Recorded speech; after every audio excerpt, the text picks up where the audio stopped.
Kyle here from All Media Reviews.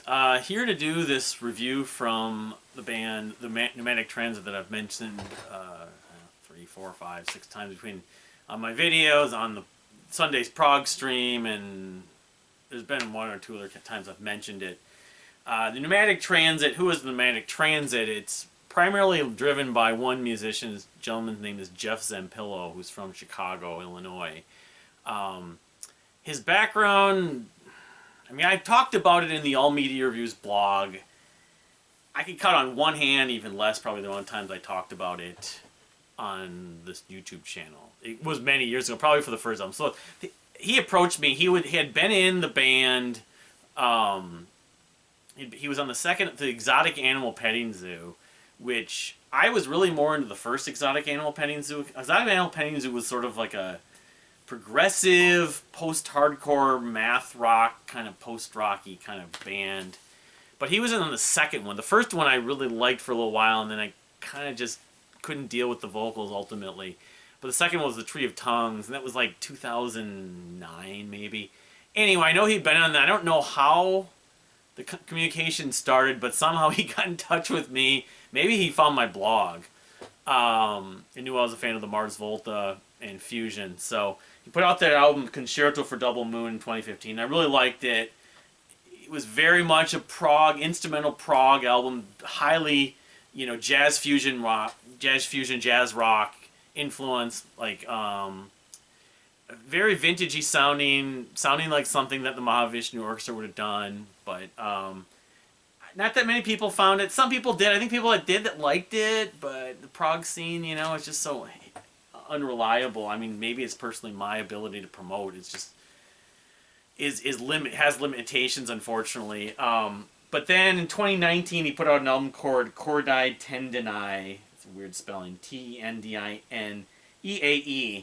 And I remember he approached me about this, and I did listen to it. He sent me a download and all this stuff, and I liked it, but it just 2019, 2020 was the weirdest years. I was like, I need to probably go back to it. But I liked it, but I didn't like it nearly as much as Concerto for Double Moon. Anyway, and I guess so. Since then, 2020, he put out something called Magnetic Therapy Volume 1, which is an EP. I kind of think I did hear this, but I just don't have any memories. 3 tracks, one 13, one, and it's all long, so this could almost be like a shorter full length. That was the end of 2020. I need to revisit that. And then something called Nimoy in 2021, which is of a similar look, but the tracks were shorter. This was only about, because the previous, what do you call it, an EP, Magnetic Therapy Volume 1, it's about 30 some odd minutes. Nimoy was like maybe half that. It's 4 tracks, but it wasn't even half that long. Anyway, so what now that we have the newest record, it's called Forbidden Trinkets, and it's expected, the release date listed on Bandcamp is January 26th. So it's just literally a month from yesterday. Today's the 27th. And I have hesitated to play it a lot because he sent it to me probably a month ago or close to a month ago. And I wasn't sure if it was coming out still in 2023 or not. And then eventually he told me, no, it's probably going to be next year. So I was cramming with all the 2023 stuff because I just did the round table and the list and stuff like that. So I didn't listen to it that much, but now that we're done with it, I've been going back to it more because I did listen to it like twice, and I really liked it. I liked a lot of it, and I've listened to it a couple times the last few days. So I've probably listened to it like 5 times now. And while I don't know if I would say it's like this perfect record, in some ways I think it might be the best record. I haven't listened to Concerto for Double Moon in many years, but it's 6 tracks, very interesting artwork, but Forbidden Trinkets, it has this woman and like on this bed or something like that, kind of slanted and stuff like that. You can now stream on Bandcamp the 4th track, Luciferin. So I wrote a bunch of notes down.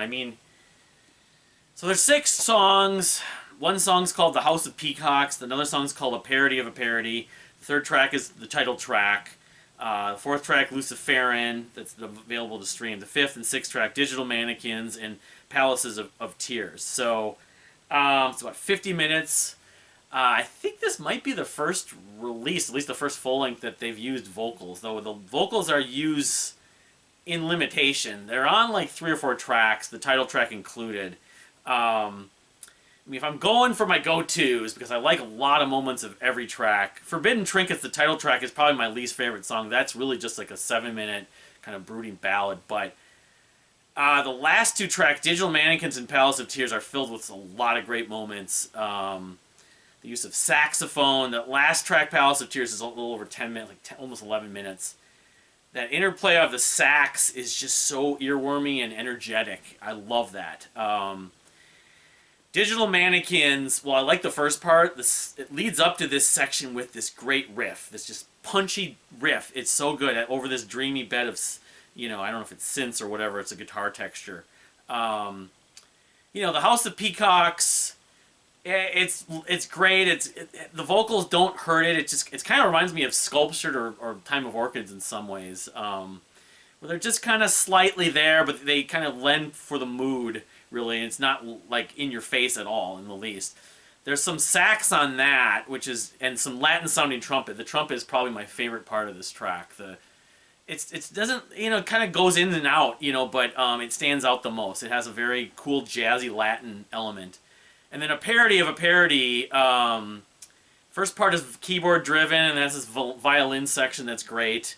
And then it leads to sort of this kind of more chaotic guitar, kind of in some minor keys, but it gets pretty busy and crazy, a little bit like Mahavishnu. I mean, their biggest influences, I've mentioned it like 7 times now and previously, is our Mahavishnu Orchestra and probably the Mars Volta, but I think they capture the sort of 70s jazz fusion aesthetic and fidelity especially, and I don't know. I mean, is it a perfect record? I don't think it's probably perfect. The title track is just probably the biggest thing that hurts it. Well, I don't hate it. It's a slow ballad at 7 minutes. I think that there's many, probably more moments to look forward to and to get into on this record than even on the. Again, I haven't listened to Concerto for Double Moon probably since 2015. It finished in my top 20. I mean, when I do the 2015 list in how many weeks or months, I'll see where it goes. I'll have to like kind of revisit it a little bit. But Palaces of Tears is, like, I just did the end of the year 2023 list. It'd be pretty hard for that not to end up being on the list. I don't know if this thing will be on Spotify. I can't remember if the previous records are on Spotify. I think they are, but they're on Bandcamp. But yeah, I mean, some of the cymbal work on that track. The sax is just so great. There's 2 parts. At one point, there's 2 different saxophone parts interplaying. I mean, I'm gonna listen to a lot of new music, of course. So we're on December 27th right now. I can't say necessarily in 3 months, 6 months, am I gonna be continually listening to this record. But I can say this consciously. I think of a lot of it right now that I would want to, because of those moments that I enjoy. I think those moments will have it hold up, at least throughout the year and, for many years. That's why I think that in some ways this might be the best Pneumatic Transit record. Because when I first heard it, it was the weirdest thing, because I remember that previous record, Chord, whatever I listened to, Chord that at least I remember, Chord Tene, or whatever it's called again. Chord Die, Tendinai. And, I like Jeff, he comments on a lot of my, like stuff on Facebook and stuff, and he'll get in touch with me once in a blue moon. He sends me the record and is like, here, check it out, and I remember 2019, I remember when that came out in 2019. It was in June. That was right when I was in the middle of, even he might have sent it to me before that, trying to find a house. I had a lot of other things that I was dealing with. 2019 was one of those sort of lower years in terms of depth, just from my memory. And so I probably I didn't give it as much attention as I would have liked, but I just remember kind of, just not getting into it as much as the first record. I liked it, but, so when he sent me a new record, I'm like, and this is the end of the year, and I'm like trying to get my albums of the year ready. I figured this was maybe for 2023. I'm like, all right, I'll check it out. And then I listened to it, and I was like, wow, that was really good, like probably better than I would expect. There was and then I listened to it again, and I'm like, yeah, all right, that record is, and then I asked him if I know, so it's gonna be next year, so I'll be a record to already look forward to for 2024. So yeah, I mean, just by default, because I haven't heard any other records, and even the fact that I liked it already as much, Forbidden Trinkets. It is my leader in the clubhouse. When I do whatever we do, a quarter, I'll do a quarter or half year. I don't know where it will end up being. But no, I think it's one that if you like jazz fusion, if you like Mahavishnu Orchestra, if you like the Mars Volta, if you like, it's just, you like jazz, rock, jazzy prog, really, it's kind of a no-brainer, especially 70s vintagey sounding. But, what can you do? At least the people that know him, know his music, I think will like it. I don't know, we'll see what happens because it's not coming out for another month. But I can make one announcement, 2 announcements, some stuff that I plan to do. I just came up with this thought about all the new releases and everything's related to this. Because I maintained the new release calendar on the Dream Theater forums for them. Another year, I'm doing it next year. I don't know how many more years I'm going to do it. And my friend Christian, who's on the round table, does one for that Images and Words, and I help him out now. Discord. Doing these new release announcements gets to be a bit kind of hit and miss, and there's no official announcements. I'm going to try making a series that's not going to be necessarily every week or every month. It probably will be regularly, but there's no like in sort of pattern deadline thing for when these announcements make 4 new releases, both new release calendar, just going over the calendar. Some of it might seem like rehash and redundant, and what is potentially going to come out. So I will make a preview video, but that in effect will be like the first new release calendar, new release anticipation, 2024 new release calendar, new release anticipation of the year. So I might make 5 of them next year. I might make 2 of them. Hopefully I'll make more than that.